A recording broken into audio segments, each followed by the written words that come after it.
Bonjour, on va étudier dans cette vidéo la continuité d'une fonction en un point.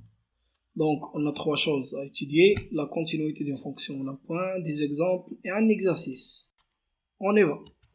Définition. Soit f est une fonction numérique, i un intervalle ouvert inclus dans son domaine de définition, et a appartient à i.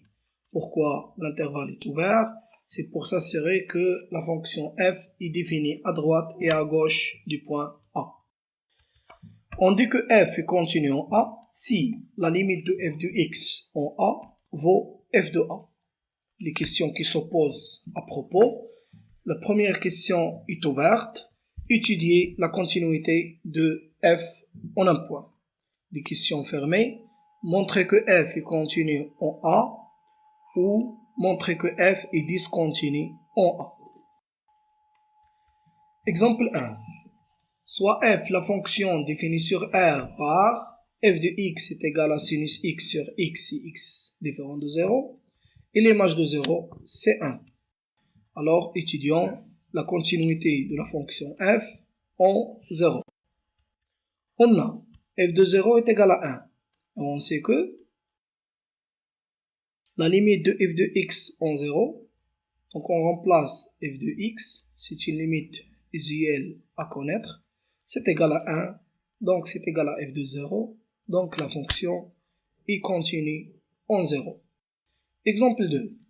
Soit f, la fonction définie sur R par f de x est égal à x carré plus x sur x si x est différent de 0, et 3 si x égale à 0.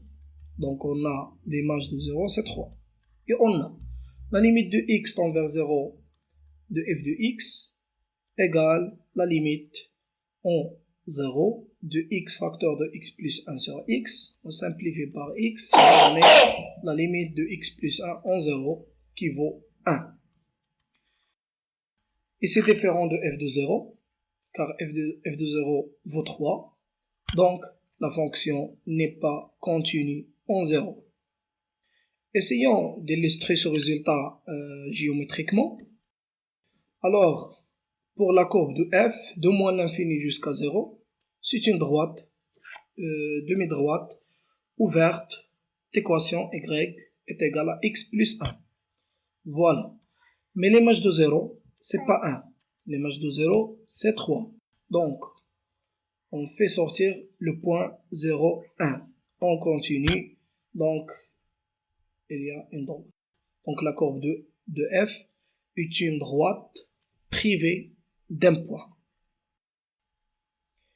Exercice.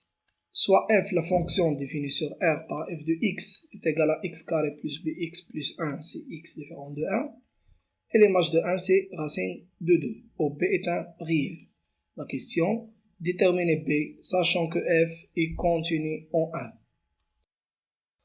Donc on a l'image de 1, c'est racine de 2, par définition de f. Et on a aussi la limite en 1 de f de x vaut b plus 2. Donc, puisque f est continu en 1, alors la limite en 1 de f de x vaut f de 1. On remplace chaque côté par sa valeur, b plus 2, c'est égal à racine de 2. Enfin, b est égal à racine de 2 moins 2. Merci, à bientôt.